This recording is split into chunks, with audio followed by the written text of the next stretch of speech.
আপনি কি কখনো ভেবে দেখেছেন ইতিহাসে এমন কিছু যুদ্ধ আছে যেখানে হার জিতের হিসেব হয় না, হিসেব হয় আত্মসম্মান বনাম সাম্রাজ্যবাদের? আজ আমরা জানব এমনই এক যুদ্ধের কথা, হলদিঘাটির যুদ্ধ।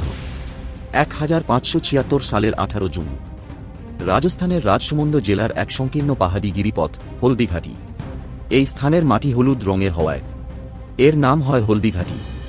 এই যুদ্ধ সংঘটিত হয়েছিল একদিকে মেওয়ারের মহারানা প্রতাপ, অন্যদিকে মুঘল সম্রাট আকবরের সেনাবাহিনীর মধ্যে, যার নেতৃত্বে ছিলেন আম্বেরের রাজা মানসিংহ।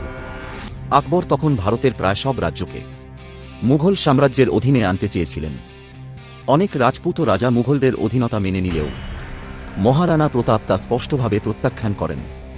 তার একটাই কথা ছিল, স্বাধীনতার বিনিময়ে কোনো ক্ষমতা গ্রহণযোগ্য নয়। এই মতাদর্শের সংঘর্ষ থেকেই হলদিঘাটির যুদ্ধের সূচনা হয়েছিল। সংখ্যায় কম হলেও রাজপুত সেনারা লড়েছিলেন অসম সাহসের সাথে। মহারানা প্রতাপ তাঁর প্রিয় ঘোড়া চেতকের পিঠে চড়ে শত্রু সেনার মাঝে ঝাঁপিয়ে পড়েন। গুরুতর আহত হয়েও চেতক তার রাজাকে নিরাপদে সরিয়ে নিয়ে যায়, আর সেখানেই চেতক প্রাণ ত্যাগ করে। এই যুদ্ধে কোনো স্পষ্ট বিজয়ী ছিল না। মুঘলরা যুদ্ধক্ষেত্রে কিছু সুবিধা পেলেও মহারানা প্রতাপকে বন্দী করতে ব্যর্থ হয়। মহারানা প্রতাপ পরবর্তীকালে গেরিলা যুদ্ধের মাধ্যমে মেওয়ারের বেশিরভাগ অঞ্চল পুনরুদ্ধার করেন। মেওয়ার কখনো পুরোপুরি মুঘলদের অধীনে যায়নি।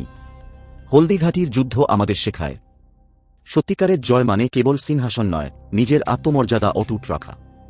মহারানা প্রতাপ তাই আজও ভারতীয় ইতিহাসে স্বাধীনতার অমর প্রতীক। এই গল্প যদি আপনাকে অনুপ্রাণিত করে তাহলে ভিডিওটি লাইক করুন, শেয়ার করুন এবং আপনার মতামত কমেন্ট করে জানান। আর এমন আরও রোমাঞ্চকর ঐতিহাসিক গল্প পেতে চ্যানেলটি সাবস্ক্রাইব করতে ভুলবেন না। ধন্যবাদ।